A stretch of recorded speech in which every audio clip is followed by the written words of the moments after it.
बदल रहा है, लेकिन भ्रम जाल के हाल में कोई बदलाव नहीं है। न हम सफर से न किसी हम नशी से निकलेगा, हमारे पांव का कांटा है, हम ही से निकलेगा। कांटा निकालना ही है तो कांटा निकाला जाए, बेवजह जहर न फैलाया जाए। क्रिमिनल में तो कॉमन मान रखा है, क्योंकि ना चोरी करने पे हाथ कटवाने, ना दारू पीने पे कोड़े पड़वाने। नहीं कटवाओ, इसलिए वो तो करवा रखा हम है। कहते हैं कटवाओ। महिलाओं को तलाक तलाक तलाक बोलकर आप बेघर कर रहे हुए कम्युनलिज्म। पढ़ लिखा है कि ये अनर्गल बातें इधर उधर अरे सच्चाई से डर गए हो। वेद में कितने मंत्र बता दीजिए। आप तो महापुरुष हैं, आप तो महापुरुष हैं। नमस्कार व्यूअर्स, मैं हूं अमीश देवगन और स्वागत है आपका आर पार पे, जो कि न्यूज 18 इंडिया और देश के का सबसे लोकप्रिय कार्यक्रम है। लालू यादव की पार्टी के एक बड़े नेता हैं अब्दुल बारी सिद्दीकी साहब। इस देश की जनता ने उन्हें नेता चुना, वो मंत्री भी बन गए, सत्ता का सुख तक भोगा, लेकिन अब ये डर का भ्रमजाल फैला रहे हैं। कह रहे हैं कि मुसलमानों के लिए भारत अब बेहद असुरक्षित हो गया है, इसलिए मैंने अपने बच्चों से कह दिया है कि विदेश में नौकरी करो, वहां पढ़ने गए हो तो वहीं के नागरिक भी बन जाओ। लेकिन मुद्दा सिर्फ अब्दुल बारी सिद्दीकी का नहीं है व्यूअर्स। योगी सरकार ने जब मदरसों को मॉडर्न बनाने का फैसला किया तो ओवैसी की पार्टी के साथ साथ कई सेकुलर दल साथ में जुड़ गए और कहने लगे कि बीजेपी की सरकार को नफरत है एक वर्ग से, और ओवैसी की पार्टी वाले तो कहते हैं कि टोपी और दाढ़ी वालों को टारगेट किया जा रहा है। राहुल गांधी तो बार बार यह कह रहे हैं कि मैं नफरत वाले माहौल में मोहब्बत की दुकान खोल रहा हूं।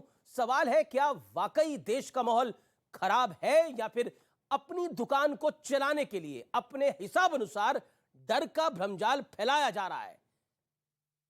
और आज जरा डर वाले एजेंडे की क्रोनोलॉजी समझिए। सीए के नाम, एनआरसी के नाम पर, 370 के नाम पर, 3 तलाक के नाम पर ऐसा ही एजेंडा चलाया गया इस मुल्क में। यानी कि साल बदल रहा है, लेकिन भ्रम जाल के हाल में कोई बदलाव नहीं है। तो आज जनता के बीच, देश के युवाओं के बीच इस झूठ और भ्रम के बेशरम रंग पर होगी सबसे बड़ी चर्चा आज के इस कार्यक्रम में। स्वागत है आपका आज के इस कार्यक्रम में।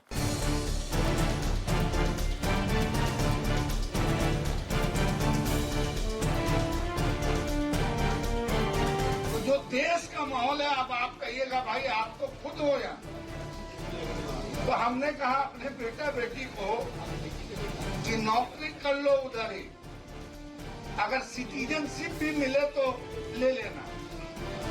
अब इंडिया में माहौल नहीं रह गया, तुम लोग झेल पाओगे या नहीं झेल पाओगे। ये लालू यादव के बेहद करीबी और आरजेडी के बड़े नेता अब्दुल बारी सिद्दीकी। जनता ने इन्हें नेता बनाया, मंत्री बनाया, लेकिन अब ये अपने ही देश को कोस रहे हैं। इनके बयान पर अलग अलग प्रतिक्रिया भी आई है। जीना यहाँ, मरना यहाँ, इसके सिवा जाना कहाँ। तू भी यहाँ, मैं भी यहाँ, हमने रहना है भी यहाँ। राहुल गांधी भी लगातार कह रहे हैं कि देश में नफरत का माहौल है, इसलिए मैं मोहब्बत की दुकान खोल रहा हूं।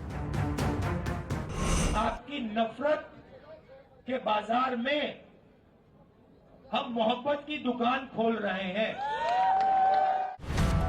ये वाकई डर है, यह डर का भ्रमजाल फैलाया जा रहा है, क्योंकि मुद्दा सिर्फ एक बयान का नहीं है।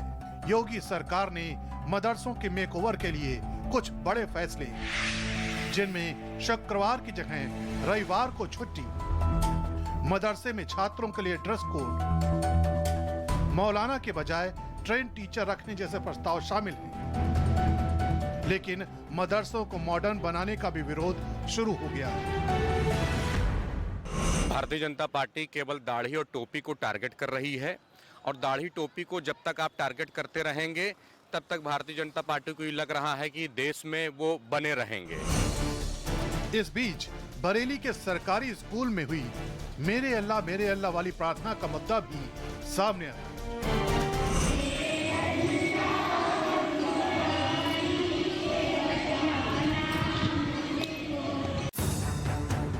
इस घटना के बाद स्कूल के प्रिंसिपल नाहिद सिद्दीकी को सस्पेंड कर दिया गया। सवाल ये भी है कि झारखंड में दिलावर रबिका पहाड़िन के 50 टुकड़े कर देता है। रबिका की पहचान छुपाने के लिए उसकी खाल तक उतार दी जाती है, लेकिन इस मुद्दे पर कोई डर की बात नहीं करता है। सवाल है कि क्या डर का एक तरफा भ्रमजाल तैयार किया जा रहा है? आज जनता के बीच इसी पर होगी सबसे बड़ी बहस। तो आज इसी मुद्दे पर होगी सबसे बड़ी चर्चा, और आज की चर्चा का नाम है झूठ और भ्रम के बेशरम रंग। और मेरे साथ बातचीत करने के लिए एक तरफ जुड़ रहे हैं बीजेपी के सांसद वरिष्ठ प्रवक्ता डॉक्टर सुधांशु त्रिवेदी, जोरदार तालियों से अभिनंदन करिए। स्वामी दीपांकर आध्यात्मिक गुरु, उनका भी अभिनंदन है। इनकी भिक्षा यात्रा चल रही है 1 महीने से, उसके लिए भी इनका अभिवादन है जोरदार तालियों के साथ। मेरे साथ निगत अब्बास है, सामाजिक कार्यकर्ता है जानी मानी, उनका अभिनंदन है।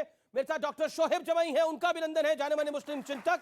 मेरे साथ साजिद रशीदी है, मुस्लिम धर्मगुरु, उनका अभिनंदन है। मेरे साथ जुनैद हैरिस हैं, जो कि प्रोफेसर हैं, उनका भी स्वागत है। आप तमाम लोगों का स्वागत है और जोरदार तालियां जनता जनार्दन के लिए, देश के युवाओं के लिए। मैं सबसे पहले डॉक्टर सुधांशु त्रिवेदी, इस चर्चा की शुरुआत आपसे करना चाहता हूं। जब झूठ और भ्रम की बात आती है और उसके बेशरम रंग की बात आती है, साल बदल जाता है लेकिन हाल नहीं बदलते। अब अब्दुल बारी सिद्दीकी को ऐसा लग रहा है कि अपने बच्चों को उनको कहना पड़ता है कि वहीं का वीजा ले लो, वहीं की सिटीजनशिप ले लो और वहीं नौकरी भी कर लो, यानी विदेश में। भारत अब रहने लायक नहीं रहा। जो ये कह रहे थे कि वहीं की नौकरी ले लो, इनसे पूछे वहीं मतलब कहां? निजाम मुस्तफा वाले देश में या काफिरों के देश में? ये तो पूछिए, कहां चाहिए? सीरिया में, इराक में, लीबिया में, इजिप्ट में, कहां पे चाहिए? या इंग्लैंड में, अमेरिका में चाहिए, या यूरोप में चाहिए, जिसको नेस्तनाबूद करने की कसमें खाते हैं? जनाब, इसलिए मैं कहना चाह रहा हूं, ईमानदारी की बात तो यह है कि हिंदुस्तान की बात न हमारी न किसी और की। दुनिया के एक बहुत बड़े जर्नलिस्ट हैं मार्क टेली, जो बीबीसी के संवाददाता रहे, 26 साल भारत में रहे। उन्होंने अभी 2019 में लिखा है, बहुत पुरानी बात नहीं है, उन्होंने लिखा Muslims in India are the luckiest. उन्होंने कहा भारत के मुस्लिम सर्वाधिक भाग्यशाली हैं। क्यों? उन्होंने उसका उदाहरण दिया कि मैं 26 साल निजामुद्दीन एरिया में रहा और एक तरफ हजरत निजामुद्दीन औलिया की दरगाह थी और सामने तबलीगी जमात का ऑफिस। उन्होंने कहा दुनिया में कोई दूसरा मुस्लिम देश होता तो 26 साल एक साथ नहीं रह सकते थे, किसी एक ने दूसरे को खत्म कर ही दिया होता। पर भारत के मुसलमान इसलिए भाग्यशाली हैं कि वो अपने मजहब में जैसे चाहे वह इबादत कर सकते हैं। इसलिए मैं कहना चाहता हूं, दुनिया का दूसरा सबसे बड़ा मुस्लिम आबादी का देश है भारत, पर यह इकलौता देश है जहां मस्जिदों में धमाके नहीं होते।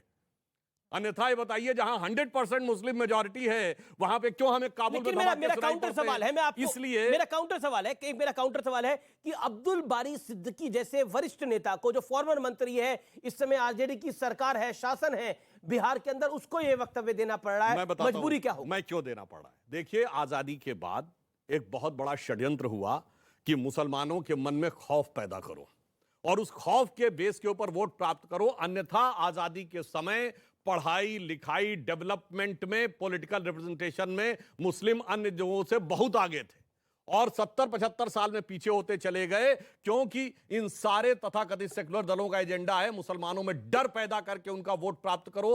हमारा विचार है कि उनमें विश्वास पैदा करके बड़ी इंपॉर्टेंट बात है। इसीलिए मैं एक लाइन भी कहना चाहता हूं, इसीलिए हम डॉक्टर कलाम के साथ खड़े होते हैं, इसीलिए हम बिस्मिल्लाह खां के साथ खड़े होते हैं, इसीलिए हम जितने पढ़े लिखे और साइंटिस्ट मुस्लिम हैं उनके साथ हम खड़े होते हैं और ये लोग अपराधियों और आतंकवादियों के साथ खड़े होते हैं। ठीक है, मैं सीधा रुख करता हूं।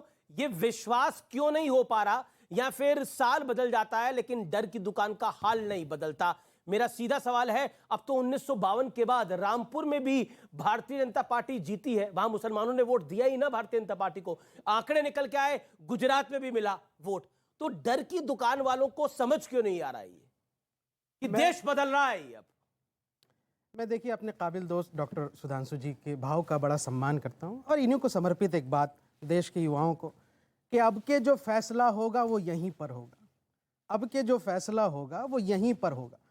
हमसे अब दूसरी हिजरत नहीं होने वाली, यानी माइग्रेशन, हमसे अब दूसरी हिजरत नहीं होने वाली। न हम सफ़र से न किसी हम नशी से निकलेगा, न हम सफ़र से न किसी हम नशी से निकलेगा, हमारे पाँव का कांटा है हम ही से निकलेगा, हम ही से निकलेगा। तो थोड़ी हार्डशिप है, माना है, लेकिन ये जो देश है यही हमारा देश, यही हमारी असली हकीकत है।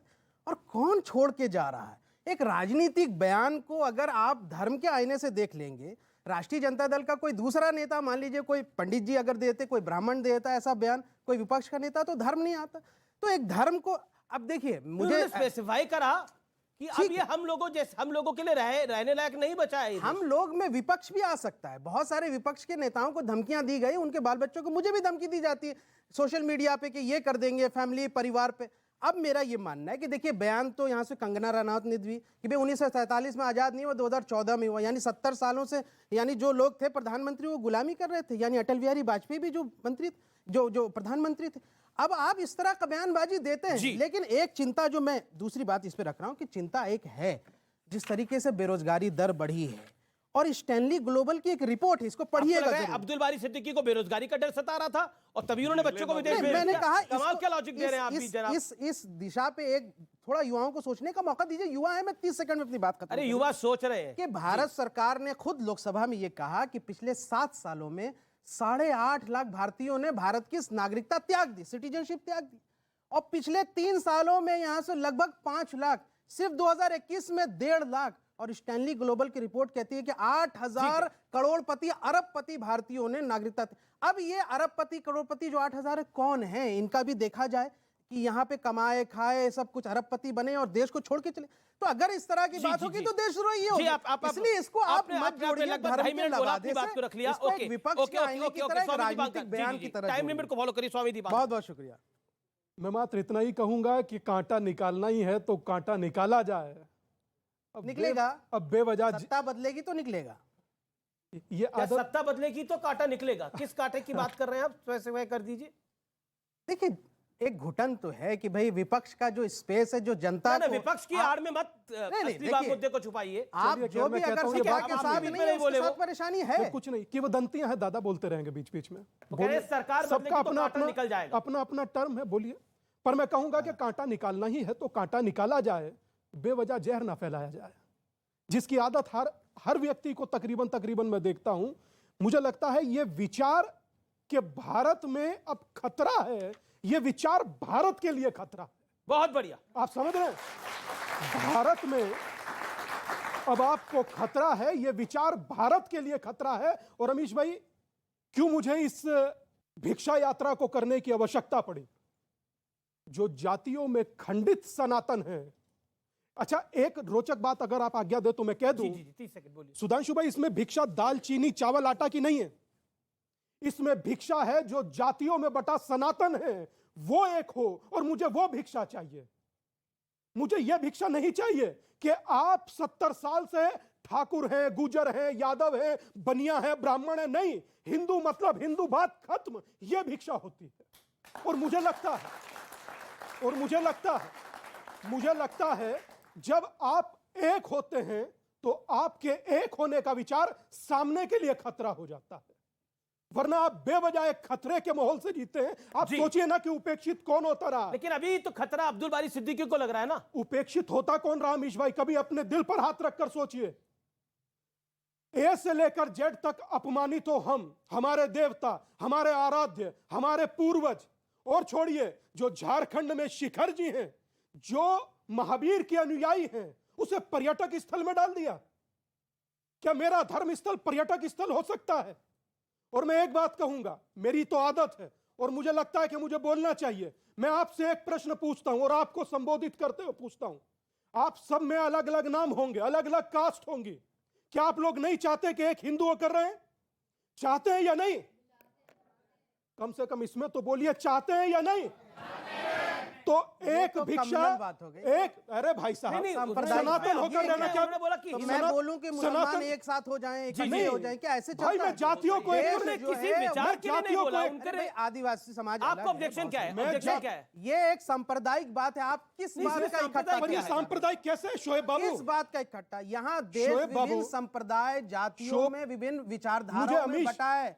साउथ इंडिया के जो विचारधारा है वो लोगों की अलग है, हमारे यहाँ अलग है। इसी हिंदू समाज के अंदर आप देखेंगे मुझे अमीश एक आदिवासी बात कहता कहने- मैं मैं एक हिंदू बात नहीं कहना- हूं, विषय दलित एक बात कहता कहने मैं दीजिए। हिंदू हिंदू नहीं हूं। समाज नहीं है, तो मैं अलग अलग विषय जो है उस पे हम आते नहीं, हैं। तो क्या अमीश, मुझे एक मुसलमान बात कहने को दीजिए। इकट्ठा करने की यही बयान मैं- मैं देता तो अभी मैं अरे सांप्रदायिक भाई, हो जाता, कोई- कट्टर हो अमीश जाता। भाई सुनिए ना। और गुरुजी आप कट्टर यहाँ नहीं से है। आप तो नहीं, यहाँ से आप ले, यार आपने गलत बोला को गलत आप कहो। ये आपको आप आपको गलत कहना को चाहिए गलत बोलो। ना, मैं कोई आप गलत- बड़े एंकर हैं। आप एक सेकंड आप एक मशहूर एंकर हैं। आप नहीं आप बहुत तरक्की करेंगे। सुने आपने जवाब बहुत- बात तो सुने बहुत बेहतरीन नहीं, काम आपकी किया आपकी है। आपकी इनको रोकिए। आपकी तो दुआएं हैं, उनको मैं कबूल करता हूँ। और एक इनको रोकिए। एक सवाल का जवाब दीजिए, आप अपनी तरफ युवाओं से ऐलान को- करें। युवाओं कहा को एक लाइन कैसा कहना चाहता जहर हूं। पिला रहे हैं। स्वामी जी ने कहा इनके बीच में, देखिए आप सब जब चुनाव होता होगा तो आंकड़े निकलते हैं, इस जाति के इतने लोग, इस जाति के इतने लोग, इस जाति के, उसके बाद मुस्लिम इतने। अब मैं पूछना चाहता हूं, ये बताइए शेख, सैयद, पठान, बहना, घोसी, गद्दी, अंसारी, शिया, सुन्नी, अहले हदीस, ये क्या है भाई? अहमदिया।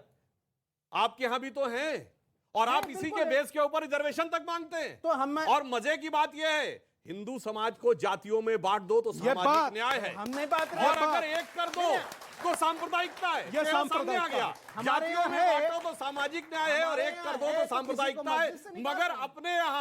अपने यहाँ सबको एक रखो तो वो सेकुलरिज्म है। रशीदी साहब, और मेरा बड़ा मूल सवाल है, क्या आपको लगता है जो राहुल गांधी कह रहे हैं कि नफरत के बाजार में हम मोहब्बत की दुकान खोल रहे हैं, राहुल गांधी का ये वर्जन है।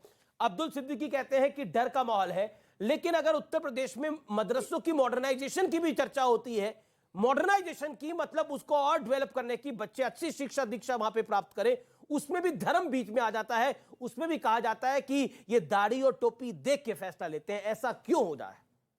देखिए, आपने शुरू में कहा कि ये धार्मिक एंगल से बात कही जाती है और उसका धर्म से जोड़कर जो है उसको देखना ये गलत है। सुधांशु भाई ने एक बात बहुत अच्छी कही। अब्दुल बारी सिद्दीकी जो हैं एक बड़े नेता हैं, मंत्री रहे, अच्छा पैसा भी कमाया होगा, जाहिर बात है।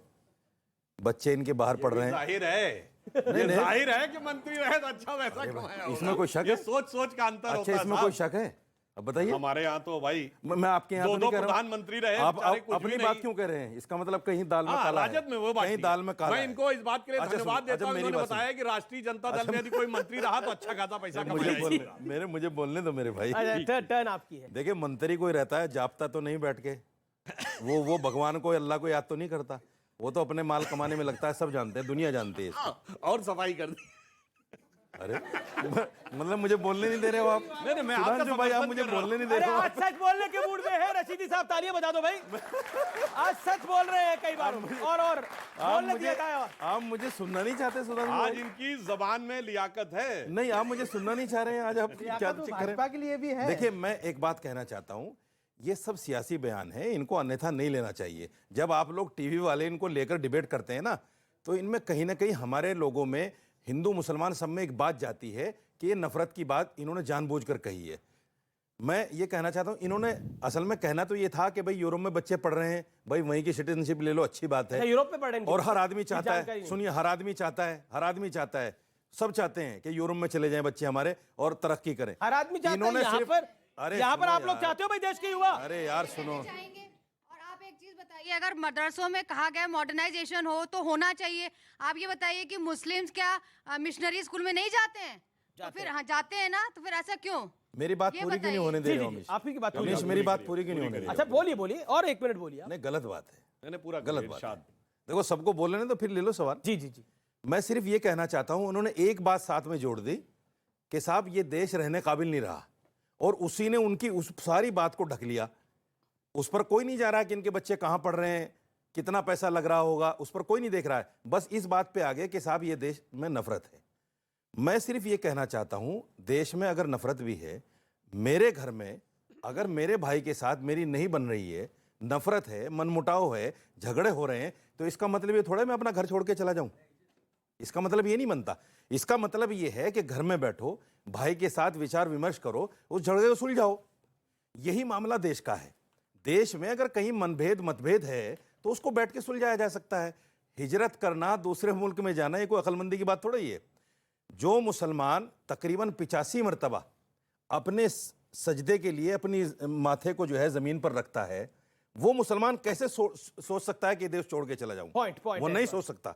इन बयानों को फैलाकर कहीं ना कहीं नफरत को बढ़ावा दिया जाता है। इसमें जैसा उन लोगों का हाथ है, आप लोगों का भी हाथ है, इसमें बुरा मानने वाली बात हम खबर ना दूसरी, दिखाए, अब दूसरी, हम खबर ना दिखाए, मदरसे वाली पर आता हूं। कोई कुछ बोलता अच्छा, है, मदरसे हम वाली खबर पर ना आता हूं। दिखाए। हम मदरसे वाली अब पर एक आता हूं। रहमानी साहब थे जो 25 लाख लोगों को लेके जा रहे थे राम मंदिर को रुकवाने के लिए, हम खबर ना दिखाए। आपने राम मंदिर बनने के बाद जो बात बोली थी तो हम खबर ना दिखाए, आप बोलते रहे। लग गई? ओके ओके, मुझे 30 सेकंड मदरसे वाली पर आता हूं। लग उसको गई जो बोल रहा है लगातार। मदरसे वाली पर आता हूं। मदरसे वाली पर, मदरसे वाला जवाब दे दे। 30 सेकंड, 30 सेकंड, जी, अब 3 मिनट हो गए आपको लगातार। चलिए निकिता बात, एक मिनट। अमीश जी धन्यवाद। कड़वी पर सच्ची बात बोलूंगी और सारी जो मैं न्यूज बताऊंगी इसी साल की है, कोई बहुत पुरानी नहीं है। आगरा में एक 8 साल की बच्ची के साथ मदरसा के मौलाना रेप कर देते हैं और कुरान पाक पर उससे हाथ रखकर कसम खिलवाते हैं कि वो बच्ची अपने घर में अपने रिश्तेदारों में जाके बताए ना।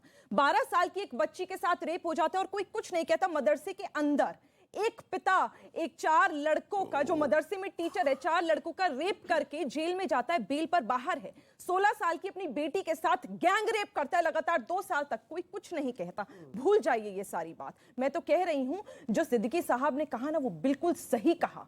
मुसलमान हिंदुस्तान में खतरे में है, फर्क बस इतना है मुसलमान हिंदुस्तान में हिंदुओं से नहीं खुद इन मौलानाओं से खतरे में है। ये बात उन्होंने सच्चाई बोलने से अपने आप को रोका। आपने अपने वक्तव्य को रखा। मैं प्रोफेसर साहब आपका रुख करता हूं और आपका ये दौर है। प्रोफेसर साहब क्या मिलेगा ऐसी बात? मैं तो रियलिटी बताइए। क्या मिलेगा ऐसी बात? सारे बाबा जेल में, उनके बारे में साजिद भाई मैंने सच उनकी बताया। बात होती है, जो करता है वो बुरा करता है। आप जाकर उन बच्चियों से बाबा जेल में पड़े हुए हैं। अब मैं साजिद नाम गिनाने बाबा नहीं लगूं है। और ऐसे बाबा जिसमें 5-5 लाख 10-10 लाख आदमी होते थे उनकी सभाओं में। सेकंड दीजिए अमीश, यार ये कोई बात हुई? अमीश ऐसी बातें नहीं करनी चाहिए। पब्लिक डिबेट में दुनिया सुनती है, आपको करोड़ों लोग सुनते नहीं हैं। बोली। साजिद रशीदी जी को बहुत दिक्कत हो गई अगर ये बोल दिया गया जुमे की जगह इतवार को बाबाओं का छुट्टी नाम दे ले लो दी। ना, एक मिनट, बाबाओं का भी नाम ले लो। एक दिन की छुट्टी के लिए दिक्कत नहीं इतना होगी, बड़ा बाबाओं का भी बवाल। नाम ले लो। आप इनसे पूछिए जितने डिबेट इस पर है ही मौलवियों ने रेप करा, क्या उन बच्चियों के परिवार अमीश, डिबेट इस पर है क्या जी, कि रेप किसने कर लिया? ठीक है, रेप पर ये डिबेट विषय है क्या? आपको यही पता नहीं डिबेट किस पर है। ठीक है, आपने अपने इनको तो यही पता नहीं डिबेट किस पर है। अब अपनी बात इनको तो यही पता नहीं डिबेट किस पर है। जुनैद हैरिस भी वेट कर रहे हैं। मैं एक बार डिबेट उनको ले लूं। अब्दुल बारी सिद्दीकी पर, ये ले आए मौलाना पर, रेप पर। अभी मौलाना नहीं, उन्होंने मदरसे की बात बताई, उन्होंने मदरसे का जिक्र किया। मेरे देश की लड़कियां मदरसे का जिक्र किया। आप तो खतरे में नहीं हो। पट्टी खुल रही है। ये सब आदमी क्या खड़े बात खतरे कर में रहे हो। हैं? आप तो खतरे में नहीं, कैसी आप बात तो कर खतरे में रहे नहीं हैं? हो। ये क्यों बोला आपने? आप खतरे में नहीं हो? कौन ये कह रहे हैं जिसकी लड़कियां खतरे में? मैं कह रहा हूं आप तो खतरे में नहीं हो। रशीदी कोई खतरे में रशीदी जी नहीं, वो क्यों खतरे शब्दों में को होंगे? आप उनसे कह रहे हैं कि आप संभल कर बोलिए और आप कितना गैर जिम्मेदाराना बोल रहे हैं। की बात कर ये रहा हूं। आपको नहीं बोला आपको दुनिया नहीं सुन रही, नफरत की बातें नहीं करनी आपको चाहिए। दुनिया नहीं वो सुन अपने रही। वक्तव्य रखे, आप अपना रखे। अरे मैंने गलत आपने बोला कि आपने बोला आपको खतरे में नहीं है। आप तो खतरे में नहीं है, ये कहने का कोई ये क्या मतलब? मुझे कोई अधिकार नहीं कहने का। वो यहाँ खड़ी है तो ये इसको कहने सवाल का क्या मतलब करना नहीं है कि आप तो खतरे में नहीं मुझे है। कुछ भी कहने का अधिकार नहीं। ये इनको तो- सब कुछ कहने का आप अधिकार अपनी है। बात रखे, आपको भी कहने का अधिकार है। अमीश मगर जी- मर्यादित होकर। ओके, मर्यादित होकर। मैंने अमर्यादित बात नहीं कही सर, ये आपने कहा ना कि आप तो खतरे में नहीं है। दोबारा सुनिए, आपने कहा ना दोबारा आप तो- सुनिए सर। सर आपने कहा आप मैंने खतरे में कहा नहीं ठीक है, ठीक है। कि आप तो खतरे में नहीं, आप भी क्यों खड़ी पर हैं। ये कहा ये लॉजिक नहीं है ना इस बात बुरी में। बात तो है। उन्हें खतरे में क्यों? अच्छा बुरी बात है। नहीं क्यों ये एहसास कराना चाहते हैं? आप साधु हैं ज्यादा सर। आक्रामकता से ये आप दहाड़ रहे साधु हैं, सर। और कहते हैं खतरे में। आप साधु हैं सर। देखिए पांचों में सबसे प्लीज। ज्यादा उग्र यही है। साधु हैं आप। हाँ, तो तभी तो बोल रहे हैं सर साधु हैं तो आप। बच्ची की सर, क्यों नहीं? सर साधु हैं आप। भी मौलाना हैं। सर, तो इसका अर्थ प्लीज। ये नहीं कि उसे सर, ये एहसास दिलाएं मैं दुनिया गलत को मैंने कि अन्यथा नहीं कहा उसको। आप तो खतरे में नहीं अन्यथा है। नहीं कहा। मतलब आप ये इसको रिएक्ट कमेंट नहीं में कर मत रही, दीजिए। इसका अर्थ ये नहीं कि वो खतरे में नहीं। के बाद में इन्होंने बहुत गलत एग्जांपल, अगर डिस्क्रीट एग्जांपल देकर डिबेट रियलिटी है, आ जाए आते नहीं है, खड़े हो जाते हैं। मैंने कोई काल्पनिक नहीं बताया शोएब जमील। आर पार में रुकेंगे एक ब्रेक के लिए, लेकिन ब्रेक के बाद भी ये बड़ी चर्चा जारी है। ब्रेक के बाद जनता जनार्दन, देश के युवाओं के सवाल होंगे और जवाब होंगे हमारे एक्सपर्ट्स के। स्वागत है आपका ब्रेक के बाद भी। आप देख रहे हैं आर पार न्यूज 18 इंडिया पर। दूर दूर दूर ऋग्वेद में कितने दूर, मंत्र दूर, बता दूर, दीजिए। दूर। आप तो महापुरुष हैं। आप तो महापुरुष हैं। कितने मंत्र? सर आप बोले।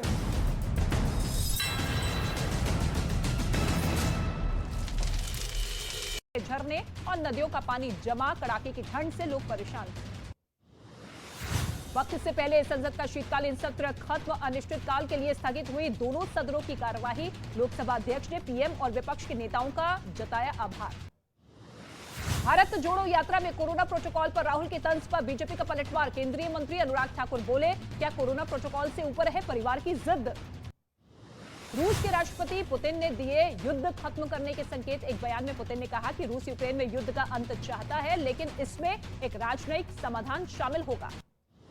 रूस और बेलारूस की सेना के युद्ध अभ्यास का वीडियो आया सामने। स्नाइपर और ग्रेनेड लॉन्चर से अभ्यास करते नजर आए जवान। रूस के रक्षा मंत्रालय ने जारी किया बयान।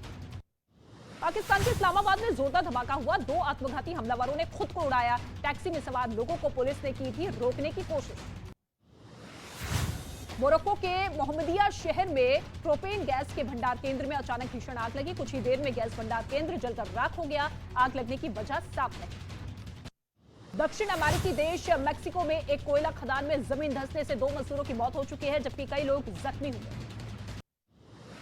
लॉस एंजलिस से विमान हादसे का एक वीडियो सामने आया है। इस विमान में सवार 2 लोग गंभीर रूप से घायल हुए। अमेरिका के शिकागो एयरपोर्ट पर बर्फीला तूफान आने से यात्रियों की मुश्किलें बढ़ी। आसमान से लगातार बरस रहे बर्फ की वजह से कई उड़ानें रद्द करनी पड़ी। आईपीएल 2023 के लिए आज कोच्चि में खिलाड़ियों की मिनी नीलामी। सभी 10 फ्रेंचाइजी 405 क्रिकेटर्स पर लगाएंगी बोली। 132 विदेशी खिलाड़ी भी शामिल।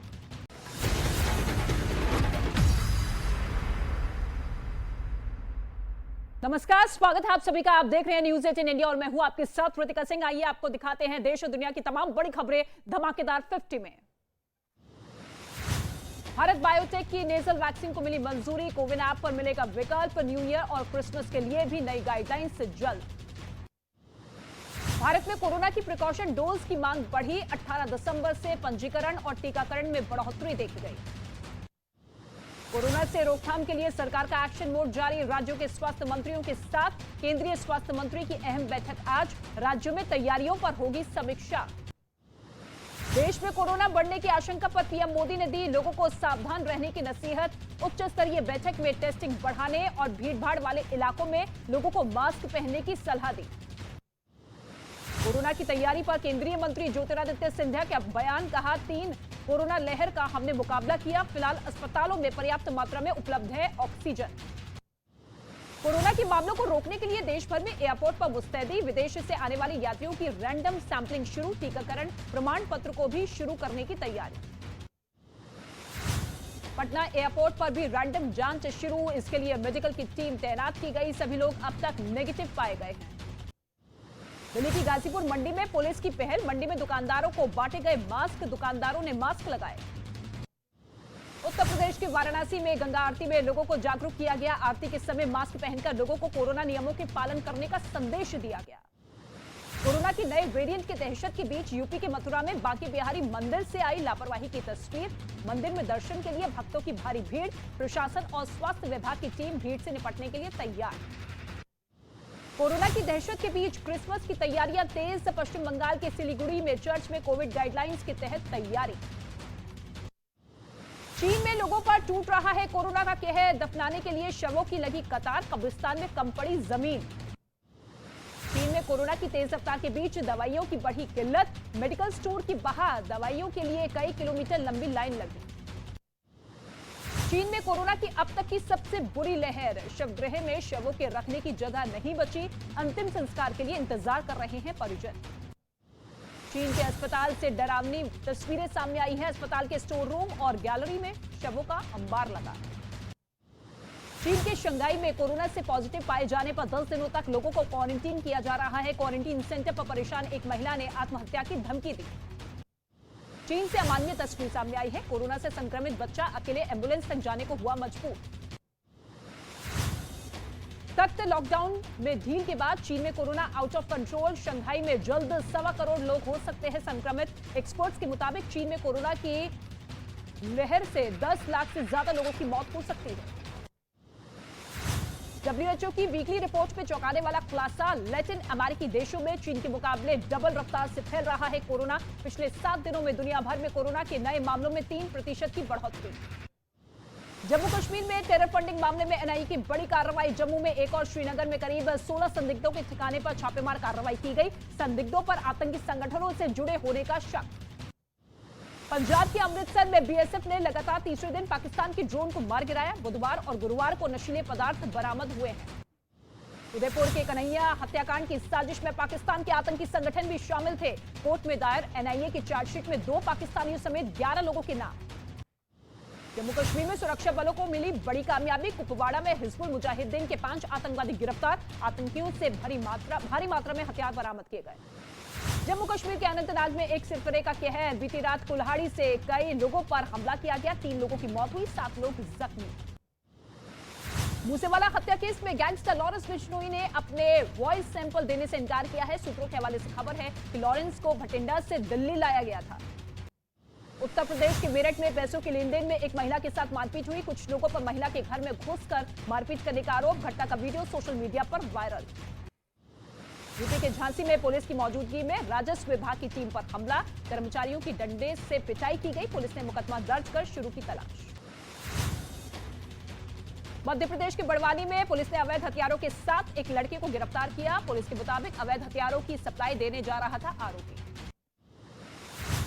बिहार के गोपालगंज में अवैध शराब के खिलाफ का एक्शन। पुलिस ने रेड के दौरान 6240 पीस ट्रेटा पैक शराब की जब्त की है। 3 तस्करों को भी गिरफ्तार किया गया। झारखंड के गिरिडीह में अवैध शराब के खिलाफ उत्पाद विभाग ने ताबड़तोड़ छापेमार कार्रवाई को अंजाम दिया। सैकड़ों लीटर महुआ शराब को जब्त किया गया। इस दौरान दर्जनों की संख्या में शराब भट्टियों को ध्वस्त किया गया। यूपी के कई शहरों में जहरीली शराब के खिलाफ छापेमारी हुई। प्रयागराज में आबकारी विभाग ने 800 किलोग्राम लाहन और 110 लीटर कच्ची शराब बरामद की है। पुलिस ने कच्ची शराब को नष्ट किया। दिल्ली के पास नोएडा में अवैध शराब के खिलाफ पुलिस की बड़ी कार्रवाई। छापेमारी में भारी मात्रा में अवैध शराब जब्त की गई। 3 तस्कर गिरफ्तार। यूपी के बहराइच में पुलिस और आबकारी विभाग ने कई घरों में छापेमारी की। कई लीटर अवैध शराब और भट्टियों को नष्ट किया गया। दिल्ली के भलसपा इलाके में 4 साल की मासूम बच्ची को अगवा करके रेप की वारदात को अंजाम दिया गया और आरोपी मौके से फरार हो गए। वारदात से लोगों में काफी गुस्सा है। राजस्थान के श्री गंगानगर में एक 2 मंजिला निर्माणाधीन इमारत का छज्जा गिरा। मलबे में दबने से 2 मजदूरों की मौत हुई। घायलों को अस्पताल में भर्ती करवाया गया। राजस्थान के बांसवाड़ा में डंपर की चपेट में आई स्कूल के बच्चों से भरी कार। हादसे में 2 बच्चों की मौत हुई। 10 से ज्यादा बच्चे जख्मी हुए। दिल्ली के पास गाजियाबाद में एक बैंक्वेट हॉल में भीषण आग लगी। लाखों का सामान जलकर राख हुआ। करीब 5 दमकल की गाड़ियों ने आग पर काबू पाया। राजस्थान के अजमेर में एक कपड़ा फैक्ट्री में अचानक भीषण आग लगी। कड़ी मशक्कत के बाद आग पर काबू पाया गया। उत्तराखंड के उत्तरकाशी में ठंड का कहर। गंगोत्री हर्षिल घाटी में झरने और नदियों का पानी जमा। कड़ाके की ठंड से लोग परेशान थे।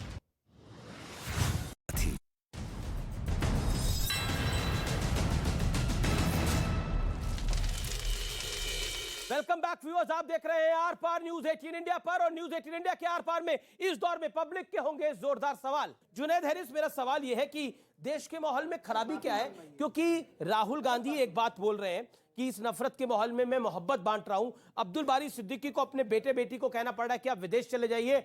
और एआईएमएम के नेता कहते हैं कि दाढ़ी और टोपी देखकर यह सरकार फैसले लेती है। ऐसा क्यों? देखिए, सबसे पहले तो मैं स्वामी दीपांकर जी को एक मुबारकबाद देना चाहता हूं कि बड़ा कार्य कर रहे हैं कि उपनिषद के एक श्लोक के अनुसार ब्रह्मा के सर से ब्राह्मण, भुजाओं से क्षत्रिय, पेट और जानू से वैश्य और पैरों से शूद्र। मंडल में, उपनिषद में नहीं है। उपनिषद में भी है। उपनिषद में भी अगर आप चाहें तो मैं उसको कर दूंगा। ऋग्वेद में, उसमें मंडल सूक्त में भी, उपनिषद में भी।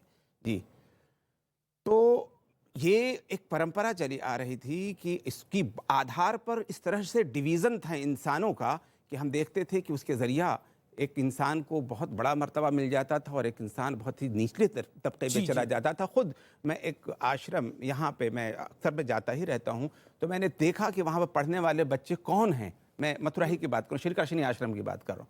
तो मैंने देखा कि वहाँ पर अपर कास्ट के तो यानी ब्राह्मण के तो बच्चे हैं, लेकिन नीचे से कोई आ ही नहीं सकता है। तो ये बहुत अच्छी पहल है आपकी और मैं आपको मुबारकबाद देता हूँ। आप मुबारकबाद दे रहे हैं, अगला आदमी कह रहा है कि आप कमिटल कर रहे हैं। अगली बात सोचिए, बात रख ले अपनी। देखिए दीपांकर साहब, अपनी बात उनको भी रखने का पूरा अधिकार है, वो अपनी बात रख ले। अगली बात उनको निर्विरोध 1 मिनट दे दिया जाए बात करने के लिए। काफी देर बाद बोल रहे हैं। देखिए, देश हित के लिए जब से हमारा मुल्क आजाद हुआ, धर्म के नाम पर, मजहब के हवाले से हमने राष्ट्र को सींचने की कोशिश की।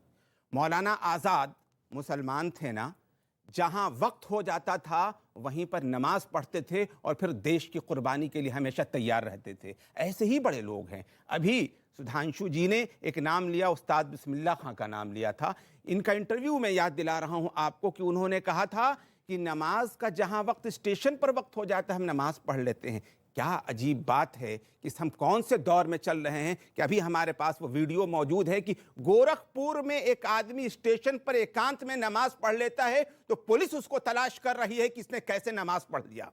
सवाल ये पैदा होता है तो मुल्क में ये अब्दुल माहौल। बारी सिद्दीकी की बात को सपोर्ट कर रहे हैं लेकिन अपने तरीके से। नहीं, मैं क्या कह महीन रहा हूं, तरीके से सपोर्ट कर रहे हैं आप। एक बात तो मैं ये नहीं, एक बात को बिल्कुल मैं नहीं कह रहा हूं। अब्दुल बारी सिद्दीकी की बात को मैं इस लहजे में नहीं सपोर्ट कर रहा हूं कि ये मुल्क हमारा है, हम इसके लिए जान दे देंगे, हम इस मुल्क को छोड़ने की बात नहीं कर रहे हैं, हम इसके लिए कुर्बानियां देंगे कि जिस बुनियाद पर इस मुल्क को आजाद कराया है, इस संविधान के लिए जान की बाजी लगाएंगे। हम मुल्क को छोड़कर जाने की बात नहीं कर रहे हैं। लगाने की जरूरत है संविधान के लिए? संविधान तो है, इस मुल्क को आजाद कराने के लिए जान की बाजी लगानी पड़ी ना।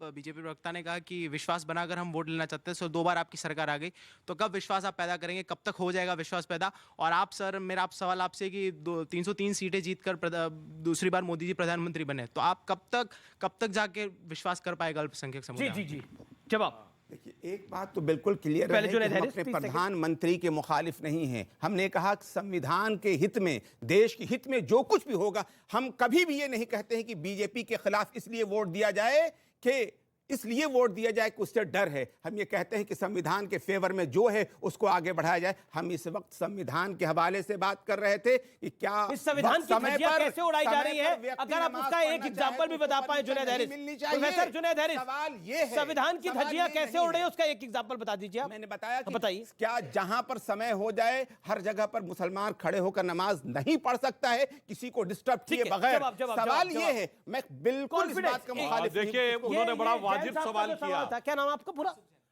कि 2 बार सरकार आई, ये सवाल बड़ा और विश्वास कैसे जता पाएंगे? जी सबसे अधिक कॉन्फिडेंस की चीज क्या होती है? Intelligence and security. इससे ज्यादा विश्वास की तो जरूरत नहीं होती। बिल्कुल सही बात। जब हमारी पहली सरकार आई अटल जी के समय में, हमने 2 महीने के अंदर पोखरण का विस्फोट किया। पहली बार ऐसा हुआ कि दुनिया में कहीं न्यूक्लियर एक्सप्लोजन हुआ और सीआईए को पता नहीं लग पाया। 74 में हमारे अनाउंसमेंट से पहले रूस और अमेरिका दोनों ने अनाउंस किया था कि इंडिया ने किया। यहां जब 3 बजे अनाउंस किया था अटल जी ने, तब पता लगा था। अटल जी के अलावा सिर्फ 2 लोगों को यह बात पता थी कि भारत 1 महीने से तैयारी कर रहा था। एक तत्कालीन रक्षा मंत्री श्री जॉर्ज फर्नांडिस और एक डॉक्टर एपीजे अब्दुल कलाम। इससे ज्यादा कॉन्फिडेंस। अब मोदी जी की सरकार आई। जब भी कोई सरकार बदलती है, इंटेलिजेंस ब्यूरो का चीफ 15 दिन में बदल दिया जाता है। कोई भी सरकार पिछली सरकार के आईबी चीफ को, मैं वही बता रहा हूं, मैं उसी बिंदु पे आ रहा हूं। अरे मैं उसी बिंदु पे आ रहा हूं जनाब। आईबी चीफ कोई पिछली सरकार का नहीं रखता है। पर जब मोदी जी आए तो भारत के आईबी चीफ थे श्री आसिफ इब्राहिम। 8 महीने कार्यकाल के बाकी थे। 2 ही साल का कार्यकाल होता है आईबी चीफ का। पूरा 8 महीने पूर्व किया। आप सोचिए, मोदी सरकार में इंटेलिजेंस ब्यूरो का चीफ एक मुस्लिम था। यह होता है विश्वास के साथ आगे बढ़ना। और इन्होंने बिस्मिल्लाह खां की बात कही। मैं पूछना चाहता हूं, बिस्मिल्लाह खां को भारत रत्न कब मिला? 2001 अटल जी की सरकार में। जुनैद हैरिस साहब ने उपनिषदों और वेदों को कोट किया। उपनिषद और वेदों में विश्वास रखते हैं? जो लिखा उसको सच मानते हैं? बहुत सोच समझ के बोलिएगा, एंटी इस्लामिक हो जाएंगे आप। अगर आपने कहा कि कुरान के अलावा किसी दूसरी धार्मिक पुस्तक में जो लिखा है उसमें आप यकीन करते हैं तो बहुत बड़ी मुसीबत में फंस सकते हैं। आपको बड़ी नहीं, यकीन करते हैं कि नहीं, सच मानते हैं कि नहीं? यकीन रखते हैं? नहीं, हमारे यहाँ कोई समस्या नहीं है। हमने तो पढ़ी भी नहीं, हमने दावा ही नहीं किया। आप मुझे बोलने देना। आप मुझसे सवाल है बड़ी, आपके यहाँ समस्या है, दूसरे को नहीं कर सकते। रशीदी साहब बोल रहे हैं। बड़ी विनम्रता के साथ इस बात को मैं कहना चाह रहा हूं, हम संविधान में यकीन रखते हैं और संविधान के अंदर जितनी आस्थाएं हैं, जितनी पूजा पद्धति हैं, हम सब कदर करते हैं और सबके लिए कहते हैं कि आजादी के साथ उस पर अमल करें। संविधान का हिस्सा है कि नहीं है कॉमन सिविल कोड? तो होना चाहिए, नहीं होना चाहिए? मैं तो कहता हूं। चलिए, आपको सुनिए। एक मिनट अगर आप संविधान में यकीन रखते हैं, संविधान निर्माता डॉक्टर बाबा साहब अंबेडकर जी बताएं, जिनकी मृत्यु के बाद वो इस्लाम के हिसाब से जन्नत में गए कि दोजख में गए? बोलिए। एक बात बता दे रहा हूं, बोलिए, धर्म जवाब दीजिए। अरे हम अपने बारे में नहीं जानते, हम बाबा साहब के बारे में क्या बोलेंगे? हम धर्म में जाएंगे कि ना जाएंगे हम नहीं जानते।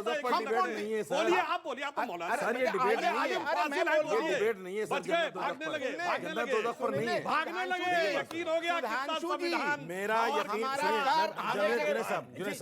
जुनैद साहब बुला रहे थे, हमारा कार्य है अच्छे काम करना, दुनिया में फसाद को खत्म करना। कोड होना चाहिए। मैं पूरी तरह से कह रहा हूं, आप इस बात को सुन लीजिए, मैं पूरी तरह से 100% कह रहा हूं कि इंडिया का जो भी कल्चर है, जो भी जीने का तरीका है, उसकी हिफाजत होनी चाहिए। और सवाल ये पैदा होता है कि बिल्कुल पूरी तरह से इस बात को मैं कह रहा हूं।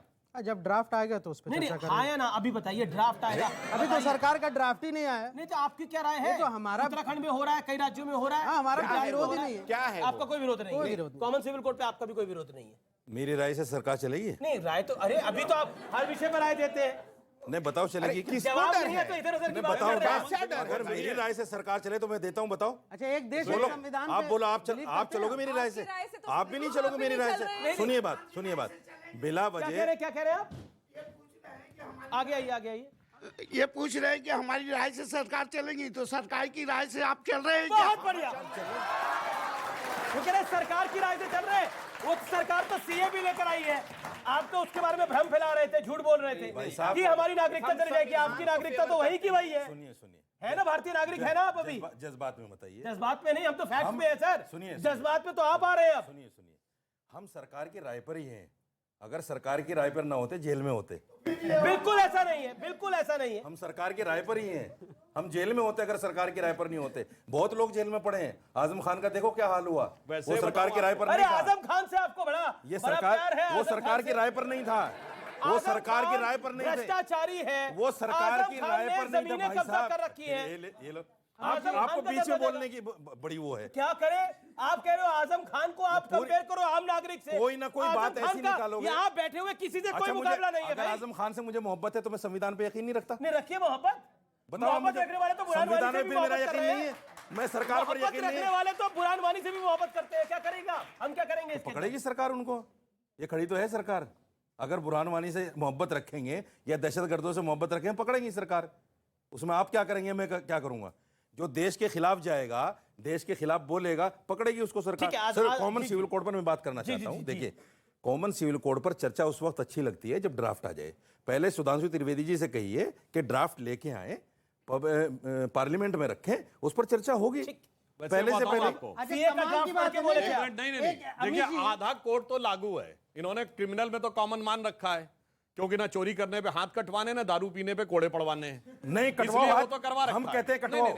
सर, हम कहते हैं चोरी पे कटवाओ। एक मिनट, हमारी राय है कि चोरी पर हाथ सिविल में भी आधा मान रखा है। देखिए, सिविल में अब ये कहेंगे वो क्रिमिनल है, चलिए सिविल में तो ये बताइए, पैसे पे ब्याज लेना इस्लाम के अनुसार अधार्मिक है कि नहीं? फिर काहे बैंक से पैसे ब्याज लेते, वापस कर दो। हम नहीं लेते, वापस करते हैं। मैं नहीं लेता बिल्कुल। नहीं, आप वापस करते हैं। मैं अपनी बात तो आज कहिए कि सबको वापस करना चाहिए, मतलब बाकी में मान रखा। क्या पता शोएब भी नहीं लेते हो, पैसा नहीं लेते, क्या पता जुनैद हारिस भी नहीं लेते हो, बैंक से नहीं लेते हैं, पूछिए वापस करते हैं। आज नहीं लेते, मैं लेता ही नहीं भाई।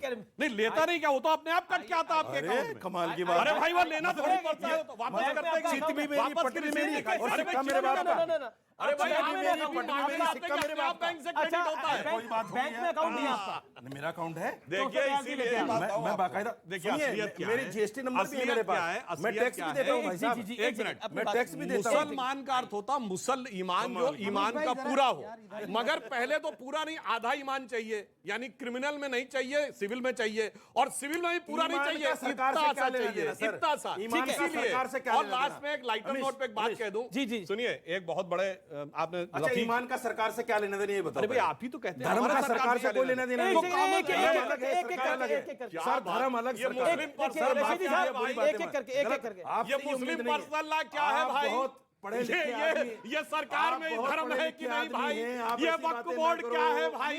ये मौलवियों का सैलरी क्या है भाई? ये क्या है? इसलिए मैं कह रहा हूं, ईमान अलग चीज है। लाइटर नोट पे आप एक बात कर रहे थे, लाइटर नोट पे। देखिए, ऐसा है, एक बहुत बड़े शायर हुए हैं रफीक शदानी, वो मतलब फैजाबाद के थे, उस समय नाम फैजाबाद था, आज अयोध्या है।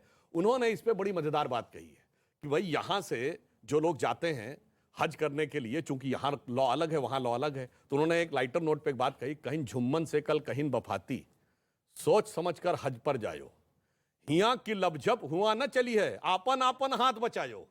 क्योंकि ये रहता ना, हाथ से उठा को धर लिया तो हाथ भारी पड़ जाएगा। ये उन्होंने कहने का बिल्कुल सही बात है। अच्छा, ठीक है, हम ये कहते हैं, आप यहाँ भी लागू कर दो। मैं आपको मौका दूंगा। ओके।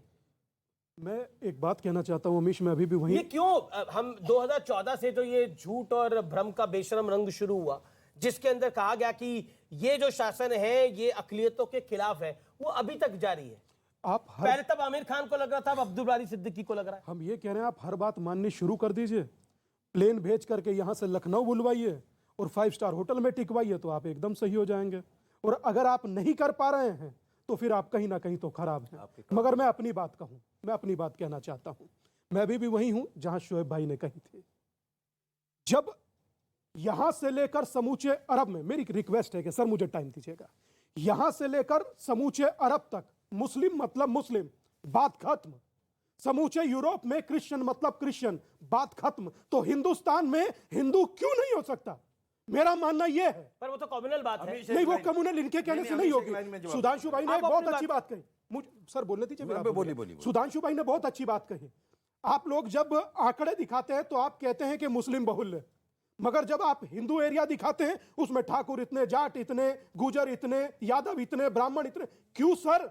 हमें हिंदू रहने दीजिए। और जब हम हिंदू हैं तभी हम केंद्र बिंदु हैं, और सबसे पहले राष्ट्र बाद में कास्ट। जी जी, पहले राष्ट्र फिर कास्ट। शोएब भाई इंतजार करें। शोएब भाई फिर सवाल आपके। नहीं, मैं उनका जवाब देना चाहूँगा, क्योंकि कॉन्फिडेंस पे बात हुई कि माइनॉरिटी की कॉन्फिडेंस। देखिए, मैं यूनाइटेड स्टेट्स में था पढ़ाई के लिए, मुझे वहाँ भी सोच थी कि भारत में इसी मिट्टी में रहेंगे, चाहे रूखी सूटी खा लें। हम आए। अब सवाल ये होता है कि कॉन्फिडेंस के लिए हमने पिछले दिनों जो है दानिश आज़ाद अंसारी, जो उत्तर प्रदेश के माइनॉरिटी मिनिस्टर, उनसे मुलाकात की। हमने कहा आप मदरसा सर्वे की बात हो रही है, आप जो है वक्फ बोर्ड सर्वे की बात कीजिए। मुझे ये बताइए कि आपने माइनॉरिटीज़ के लिए जो आप वादे कर रहे हैं, आपको ऐसा नहीं लगता है कि आपकी पार्टी के नेता उलूल जुलूल बयान देकर के इस पर पलीता लगाते हैं? जब आप कहते हैं शमशान कब्रिस्तान, जब आप कहते हैं कि मदरसे आतंक का अड्डा, जब आप कहते हैं कि इसका कौन सा कपड़ा पहना है, इसका रंग देखो, तो आप पलीता लगा रहे हैं। तो कॉन्फिडेंस यहां लूज होता है। सबसे बड़ा सवाल ये। दूसरी बात ये, इस बात को आपको समझना पड़ेगा। इन्होंने यूसीसी की बात की, मैं बस 30 सेकंड में कंप्लीट कर रहा हूं। यूसीसी की बात हम तो कह रहे लाइए। कौन बात कर रहा है? इन्हीं की भारतीय जनता पार्टी के सांसद हैं। 2-2 पत्नियों को एक साथ जो है ना सामने करवा चौथ का आपने देखा होगा तस्वीर, वो यूसीसी की बात कर रहे हैं। जो इनके सांसद 4 बच्चों के पिता है, वो population bill pay private member जो है वो लेकर के आ रहे हैं, प्राइवेट बिल। अब सवाल ये उठता है कि भाई यहां से आपको क्या यूसीसी सिर्फ पॉलीगेमी और पॉलीएंड्री पर केंद्रित होगा या तमाम? जी, सवाल पब्लिक के सवाल लेता हूं, लेकिन एक हार्ड फैक्ट बताना इस समय जरूरी है, क्योंकि कॉन्फिडेंस की बात करी गई है, क्योंकि लगातार कॉन्फिडेंस की बात करी गई है, तो कॉन्फिडेंस की बात करनी बड़ी जरूरी है। All audios down. जी, आपने अपनी बात वक्तव्य को रख लिया। All audios down.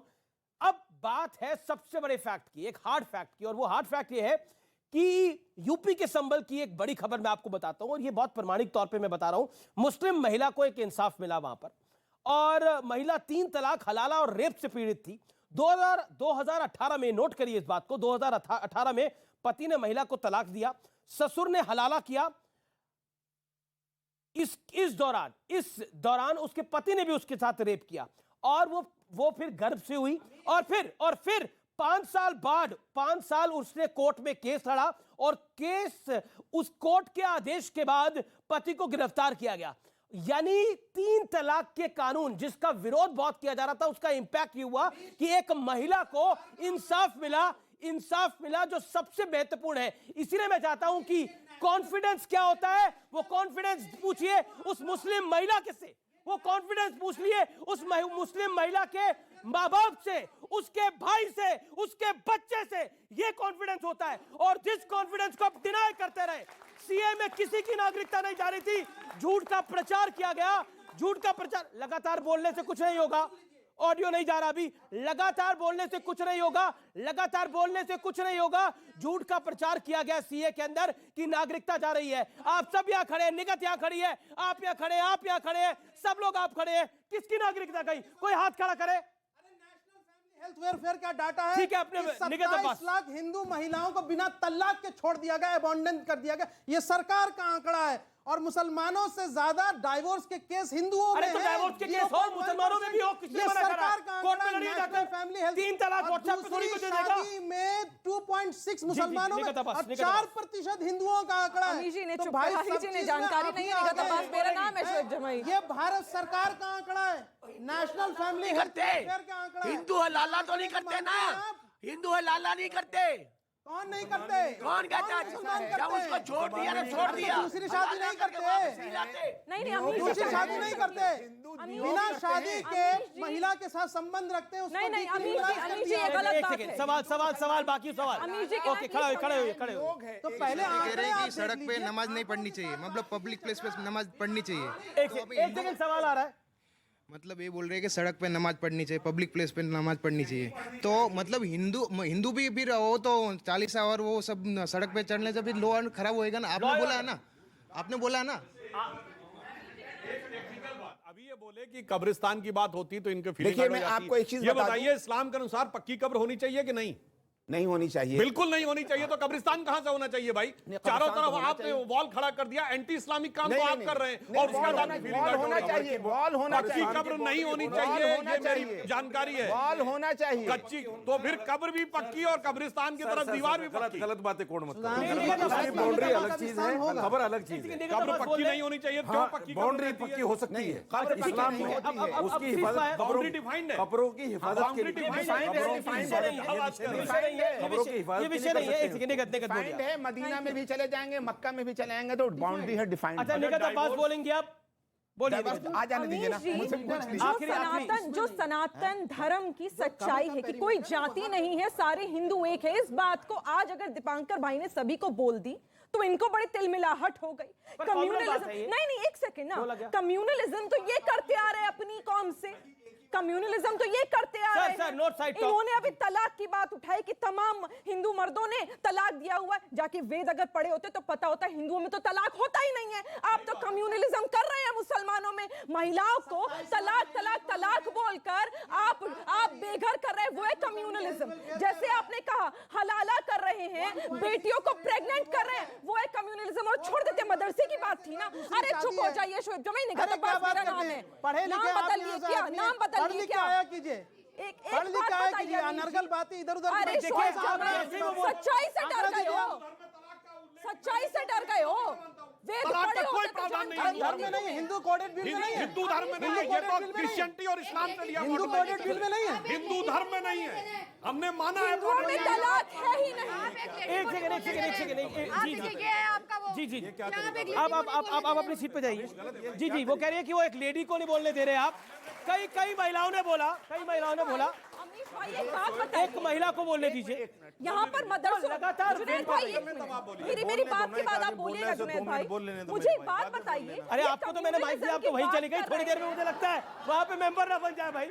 जी अमीश भाई ये कम्युनलिज्म की बात कर रहे हैं, डबल स्टैंडर्ड तो उन्होंने यहाँ दिखा दिया। शरिया के नाम पर मदरसों में बच्चों को सिर्फ कुरान पाक पढ़ाएंगे, कंप्यूटर नहीं देंगे, जो मोदी जी ने कहा है, और आज ही कह रहे कम्युनलिज्म दीपांकर भाई कर रहे हैं।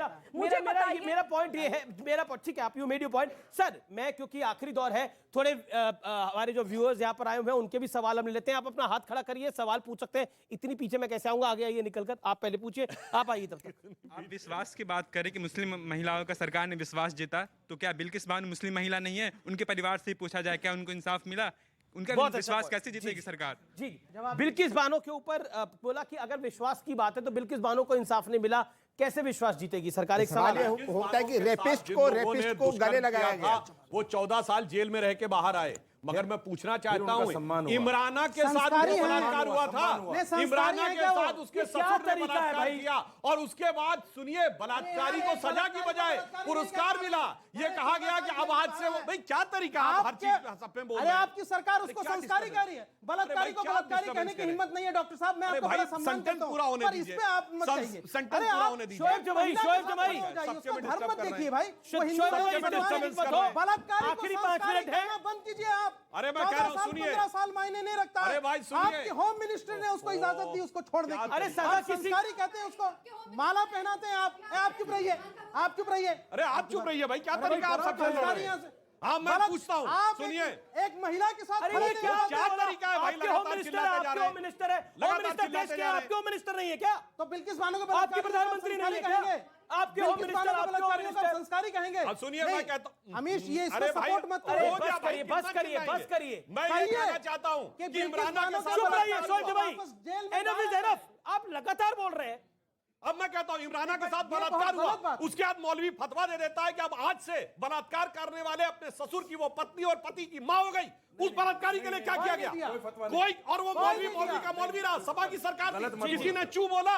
ये बताइए, दोनों एक ही समुदाय के हैं। इससे सवाल और एक लाइन और बोलिए आप 10 सेकंड जो गंभीर विषय था जो स्वामी जी कह रहे थे, वह बात वहां पे रह गई। इनकी जो भिक्षा यात्रा चल रही, मैं एक बात कहना चाहता हूं, आप में से बहुत से लोगों को नहीं पता होगा, ये जो कास्ट है, ये वर्ड कहां का है? ये अंग्रेजी का शब्द नहीं है, ये पुर्तगीज का शब्द है।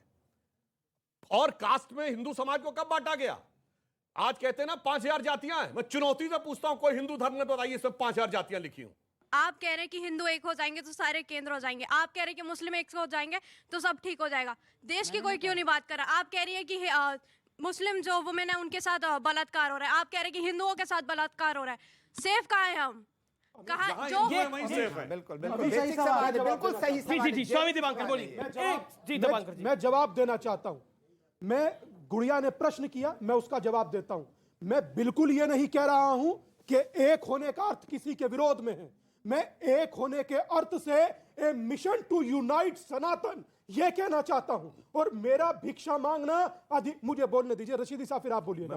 मुझे भिक्षा मांगना और मेरा भिक्षा मांगना किसी के विरोध में नहीं है। और सही बात तो यह सर, मेरा भिक्षा मांगने का अधिकार है और मैं कहूंगा इन्हें, अपने लिए नहीं तो अपनी आने वाली नस्लों के लिए, एक होइए आप सनातनी है, मेरा अधिकार है सर।